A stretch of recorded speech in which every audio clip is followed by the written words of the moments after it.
farm-to-grown resiliency.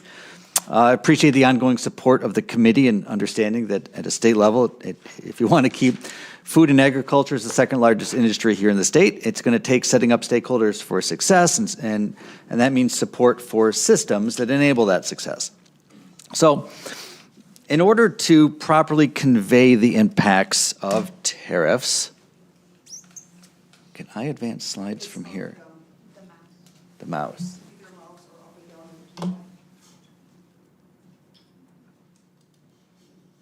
Maybe?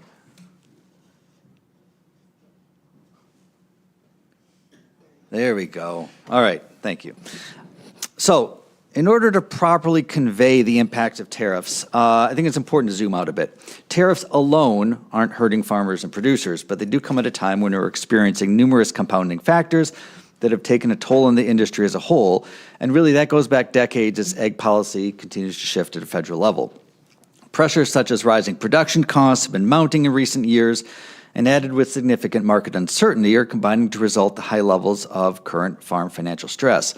Here in Michigan, with our highly diverse row crop and specialty and livestock production systems, the financial condition of any one production area will vary from year to year. Beef profit margins are an especially bright spot right now, for instance.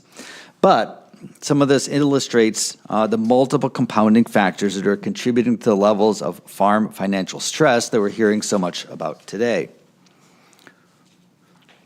So it's also important to conceptualize some of these current challenges with data we have from the trade war that was created during the first Trump administration, where we saw retaliatory tariffs from other countries disproportionately target the ag industry. During the first Trump administration, direct U.S. ag export losses due to retaliatory tariffs totaled more than $27 billion in 2018 and 2019. More specifically, on a state level, retaliatory tariffs cost Michigan farmers more than $277 million in export revenue. Now, that's the tangible picture we have from the first administration. In looking at the latest data from USDA, this helps paint the picture of where Michigan ag exports are since the beginning of the year. Specific crops have seen reductions in export levels. Now, there's natural variability to these figures, and we're not explicitly able to attribute reductions in exports to any one source. The destination for Michigan apples, for instance, has a lot to do with the Pacific Northwest crop. But anecdotally from stakeholders, we're hearing Michigan companies are having challenges remaining competitive in the global marketplace right now. And to me, that's the concerning, long-lasting impact of the current federal approach to trade policy. The United States is increasingly be seen as an unreliable, unpredictable trading partner. I hear firsthand from exporters that buyers in other countries are prioritizing traditionally inferior products from other countries, but those are products with stable supply chains. We're seeing this play out in the soybean market. Brazil has overtaken the U.S. as the world's leading soybean producer. China has invested in that production capacity and is now predominantly sourcing soybeans from South America instead of the United States. Other countries are displacing U.S. agricultural products in many of our long-standing markets.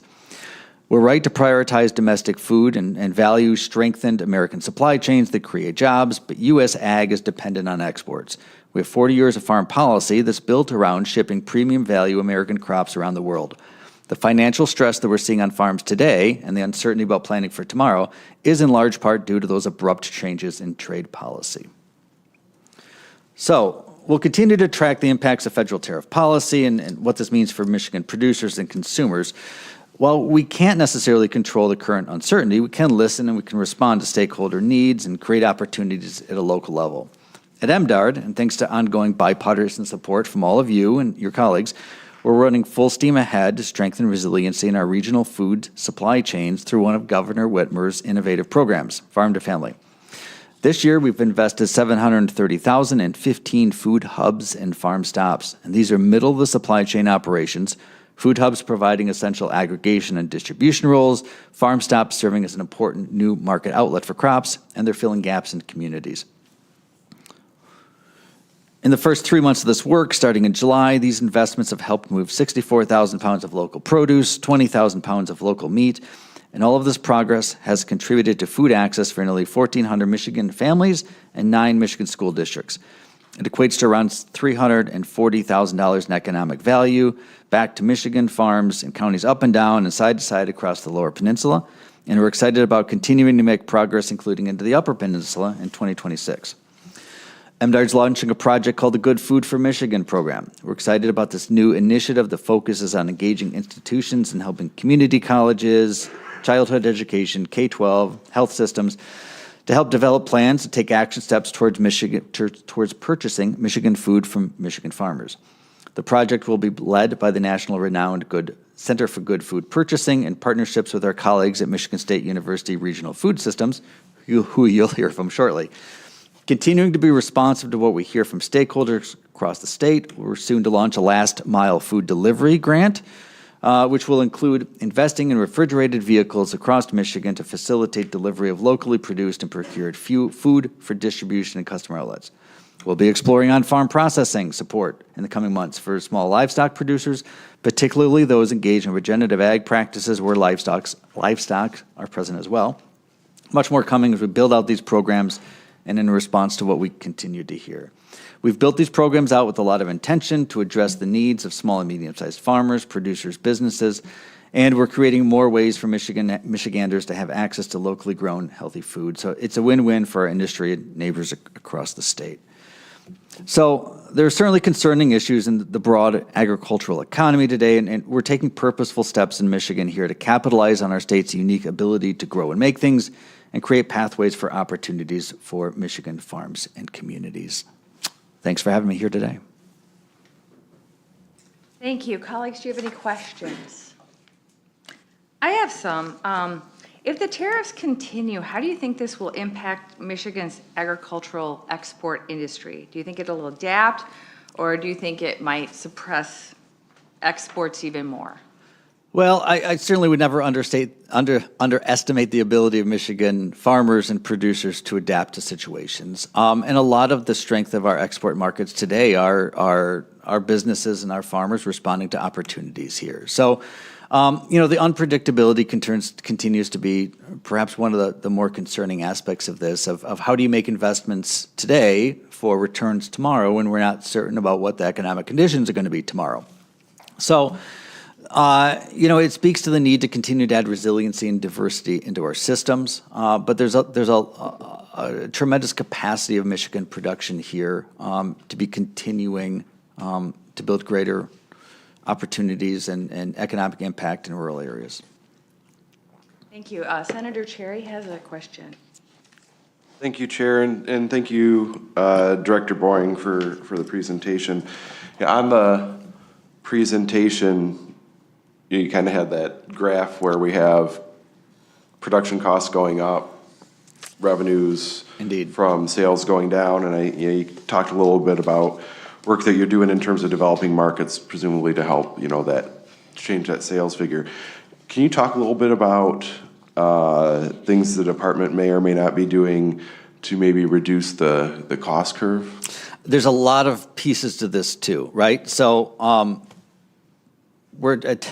it's going to be tough to summarize, right, all the work that we're doing across this within a brief presentation. The market development piece is a big piece of it, certainly. But continuing to work with farmers on how you can control costs and limit the need or maybe turn to alternatives besides current high input prices, right?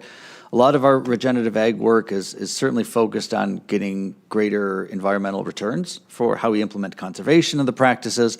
But there's a strong component of this too, of enabling farmers to have the tools to be improving soil health, to manage soil biology in a more holistic way. An ancillary aspect to that then is being able to potentially being in a position where we're not so dependent on agricultural inputs. So reduced fertilizer dependency, shifts in away from pesticide usage in quite the same way. Those aren't whole-scale changes that necessarily promise to turn farmer balance sheets around for next year, but they're meaningful aspects here about how farmers can go about producing things in a different way that can have, over time, a pretty meaningful impact on what bottom lines look like and seek to address some of those cost control measures. Thank you. Thank you. Any other questions? All right. Thank you very much. Thank you. Joining us next from the MSU Center for Regional Food Systems are Dr. Jahi Chappell, Director, and Lindsay Scalera. Oh, I'm sorry. It's going to be a rough day. Joining us next for a presentation, then we're going to have Dr. David Ortega, professor and Noel W. Stuckman Chair in Food Economics and Policy with MSU Department of Agriculture, Food, and Resource Economics, come up to talk for a bit. Thank you so much.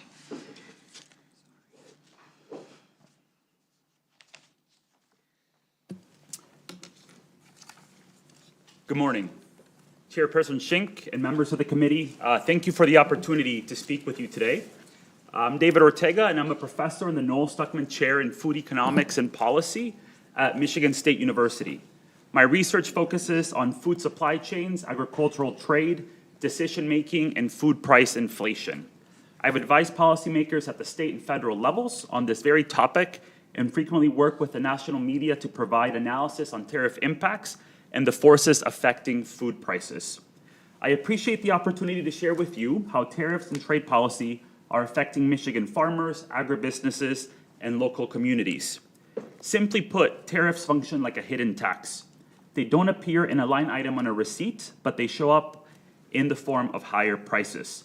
They can influence how our food supply chain operates, how it invests, and how it grows. Michigan's food system is deeply connected to national and global markets. This means that trade policy decisions can translate quickly into real economic consequences here in Michigan. Let me briefly ground my remarks in three key points.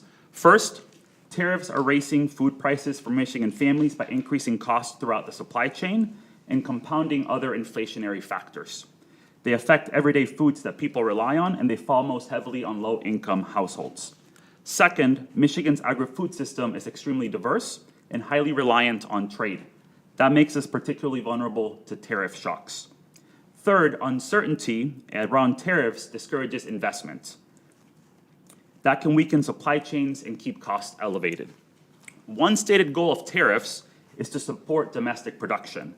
But for many food and agricultural products, that is not a switch that can be flipped very easily. We import roughly 15 to 17% of the food that we consume, with especially heavy reliance on fruits, vegetables, and other horticultural products to support year-round consumption. Some foods we are simply not able to grow here domestically. Foods produced here in Michigan also rely on imported inputs, packaging materials like tin steel for canned goods.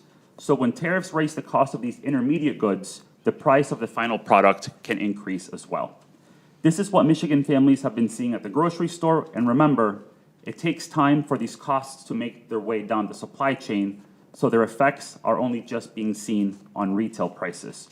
If we take something as simple as coffee, for example, that is almost entirely imported, retail prices are up nearly 19% over the year.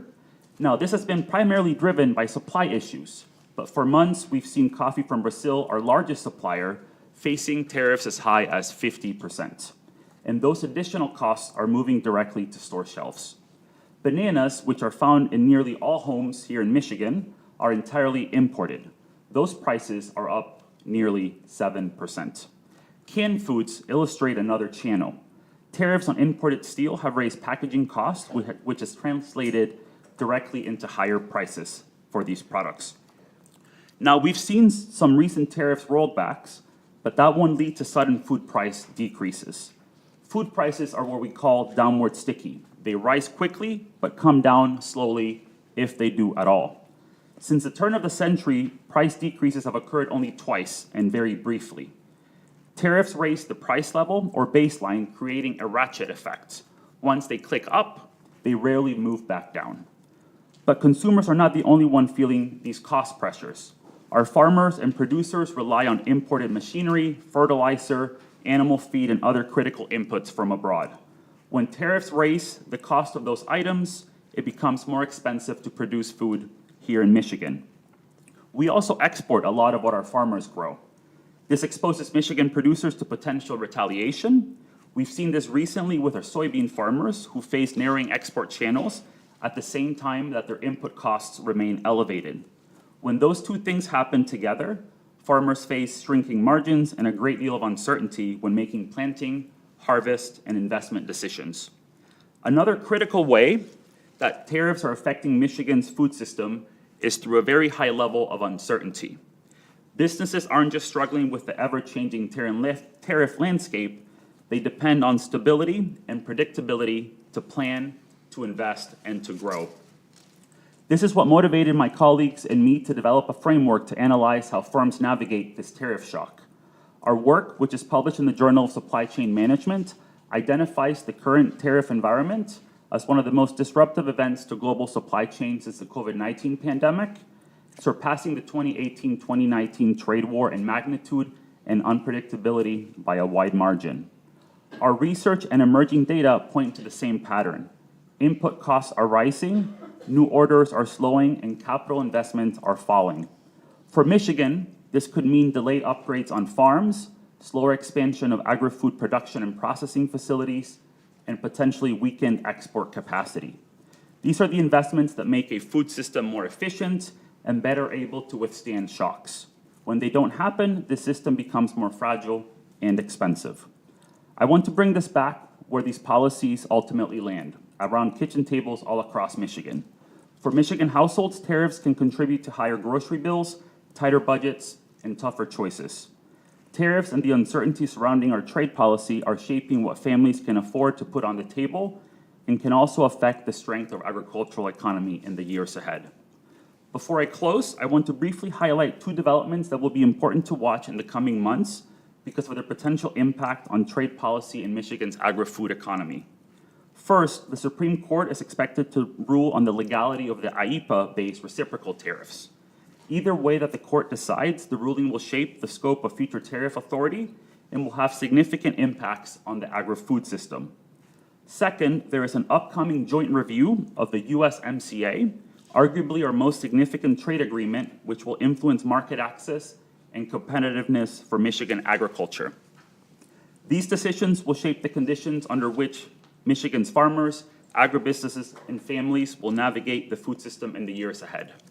Thank you for the opportunity to share this testimony. I look forward to your questions and remain available after the hearing if I can be of further assistance. Thank you very much. Members, do you have any questions? I have a question.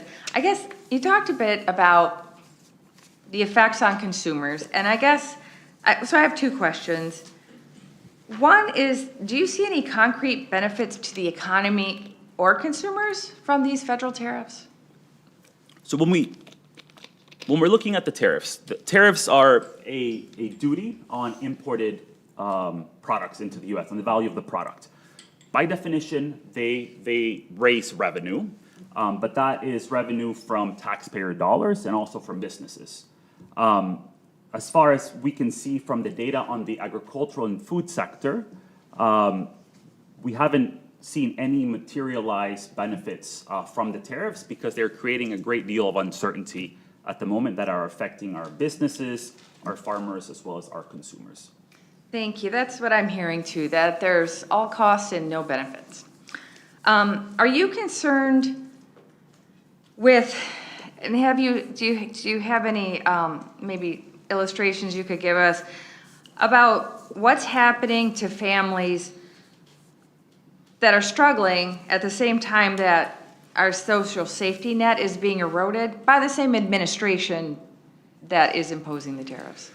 So what I can say on that topic is that food prices and the cost of food has been top of mind for many consumers over a number of years. Over the past 5 years, we've seen a significant rise in the cost of food, roughly more than 25% increase over the past 5 years.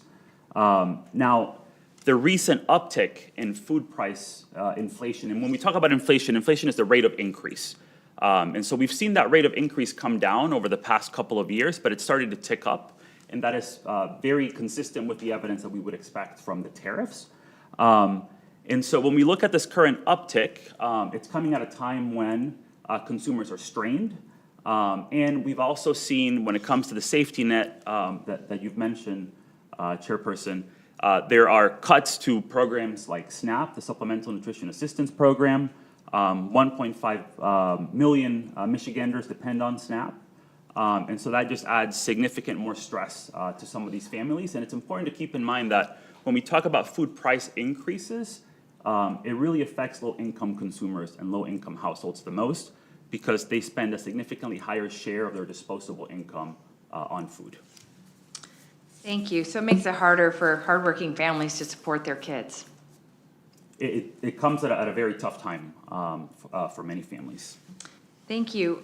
Do you think that it's possible also, I've talked to my Canadian colleagues who have been really upset and worried about the tariffs and have said that they're hurting their economy. But do you think that Michigan is maybe more susceptible to tariff stress because of our close connection with Canada? So we have, and historically, we've had a very good trade relationship with our closest foreign neighbor, Michigan.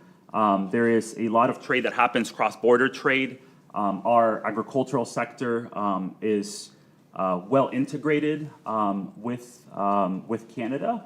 And so when we see disruptions to that relationship because of federal trade policy, it does impact, our ability to engage with our partners.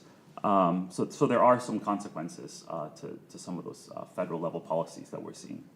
Thank you very much, Dr. Ortega. Any other questions? Okay, thank you. Now, we will have from the MSU Center for Regional Food System, Dr. Jahi Chappell, I hope I said your name right, and if I didn't, please correct me, who is the director, and Lindsay Scalera, Director of Policy and Leadership Education. When you're ready, please go ahead with your presentation. We appreciate you being here today. Good morning, and thank you, Chairperson Shank and members of the committee. So I'm Dr. M. Jahi Johnson Chappell. I'm the Kellogg Foundation Endowed Chair for Food Society and Sustainability, and the director of the Michigan State University Center for Regional Food Systems. But for today's testimony, I'm going to be turning it over to Lindsay Scalera, who's the center's Assistant Director for Policy and Director of Policy Leadership Education. Thank you, Dr. Chappell, and thank you, Chair and members of the committee, for having us today. As our director said, my name is Lindsay Scalera, and for over 20 years, the Center for Regional Food Systems has been working with people, organizations, and institutions to develop what we call regionally integrated food systems, so that local and regional food systems. Much of that work has been supporting institutional food procurement, regional food distribution, and supply chain development throughout the state. So today I want to talk about how tariffs are disrupting institutional food procurement. I'm really sorry. Oh, yes. We had a problem with the agenda, and we have Senator Pohanke back. We need to quick take a vote. I don't have to leave.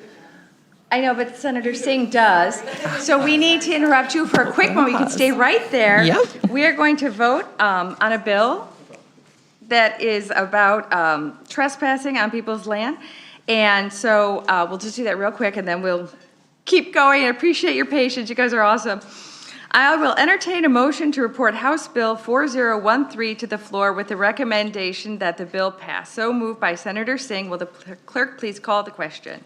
Chair Schenk? Yes. Senator Cherry? Yes. Senator Singh? Yes. Senator Polanki? Yes. Senator Daly, Senator Victory, Senator Hoyinga. Madam Chair, there are 4 yeas, 0 nays. The bill is reported. Thank you.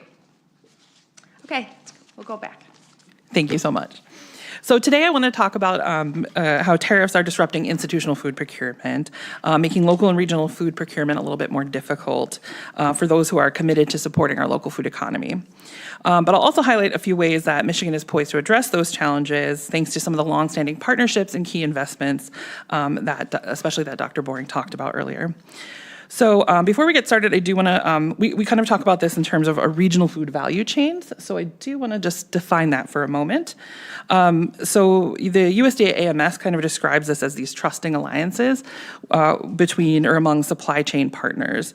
And they recognize the importance of our interdependence and collaboration as we work to, provide food to our communities.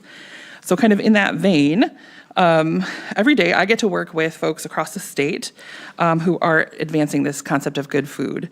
Our shared vision is captured in the Michigan Good Food Charter, which was updated in 2022.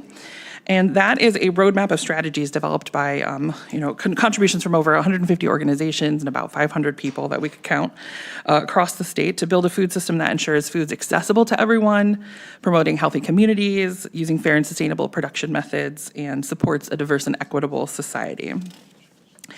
In practice, and I'll kind of leave it on here, this looks like robust regional food production and distribution through food hubs, produce and meat processors, and partnerships with family farms of all sizes. It looks like community voices encouraging positive changes at the local, state, and national levels through organizations like food policy councils and other similar efforts. It looks like strong supports in place to help develop those farm and food businesses. Our state is uniquely positioned to grow as a specialty crop state and with such diverse agriculture. And it also looks like institutions like hospitals and universities and schools who are anchors in their communities, committing to using their spending power to keep dollars in the state and region and improve health. So rising tariffs, as we've heard, kind of cause a cascade effect throughout the food system. So we're seeing increases in the cost of ingredients, packaging, equipment, and logistics. And all of those kind of undermine the affordability for families, farmers, food processors, and institutions alike. So it's very similar what others are seeing at the institutional level. And they are feeling this on the ground. So to paint a picture of what that looks like, so, hospitals are navigating providing quality nutrition for vulnerable folks while they're also committed to, improving public health in their communities. K-12 and early childhood food service are operating on razor-thin margins while serving meals that meet, strict nutritional standards. And I will point out that the School Nutrition Association, through a national survey of meal program directors, found that virtually all of those folks are citing challenges with food costs, labor, and equipment as increased pressure. And the federal reimbursement programs do help, but they are broadly considered to be insufficient to meet rising costs, those reimbursement rates. So with already tight budgets, price hikes coming from tariffs in these especially staple goods can result in trade-offs, such as offering fewer fresh options and cutting staff. And we in Michigan have done a lot of work to build up those fresh offerings, offering fresh, healthy local food through our institutions. Another kind of impact of this, kind of the other side of this, so rising costs can drive institutions to be looking more for domestic and local alternatives, which is great. And there's been a lot of work to try to move our food system to be able to meet that demand. But a couple challenges that are important to note is that domestic food producers are not exempt from these rising input costs. As was mentioned earlier, shifting these strategies to accommodate both on the producer side and the purchaser side, there's a lot that goes into sourcing food, especially in institutional food purchasing. That costs time and money to make those changes. And especially for some of the smaller agri-food businesses, we worry about them being able to keep up. And then in Michigan, our local and regional food distribution and transportation is still a really big challenge.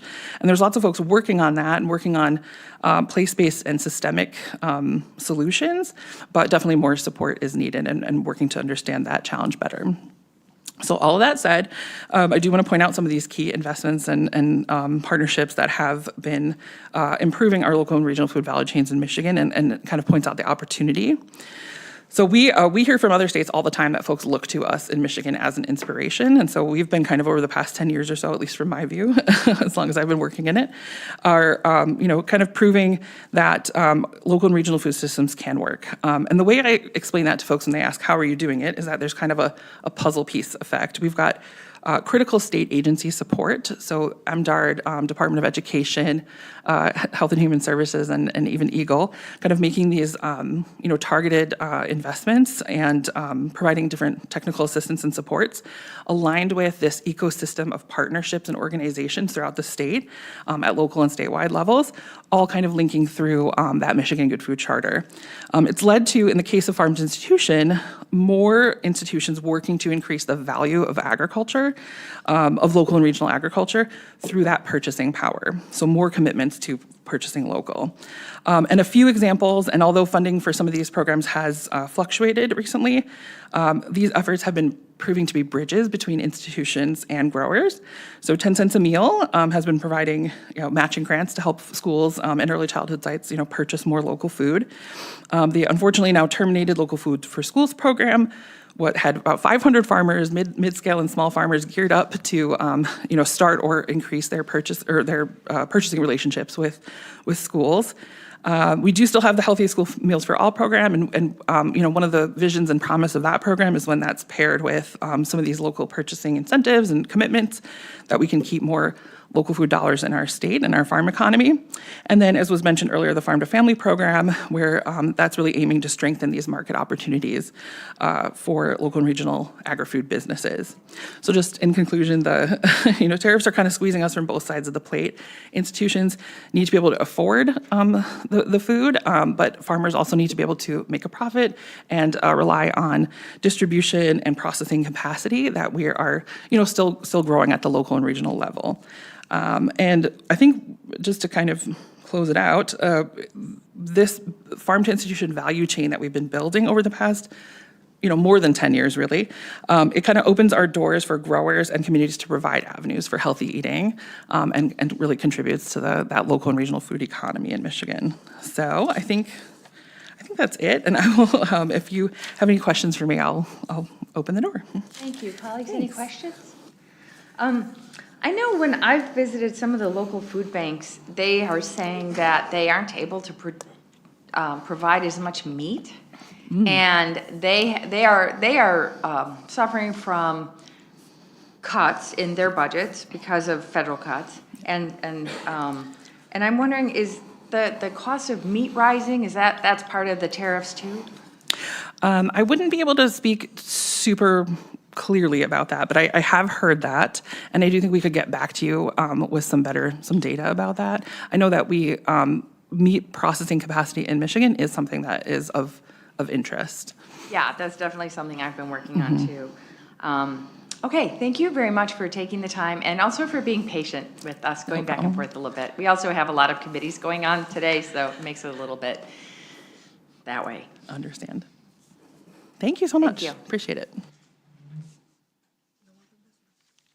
All right, thank you. Thank you, everybody, for making the trek in, and there being no further business, the Senate Committee on Natural Resources and Agriculture is now adjourned.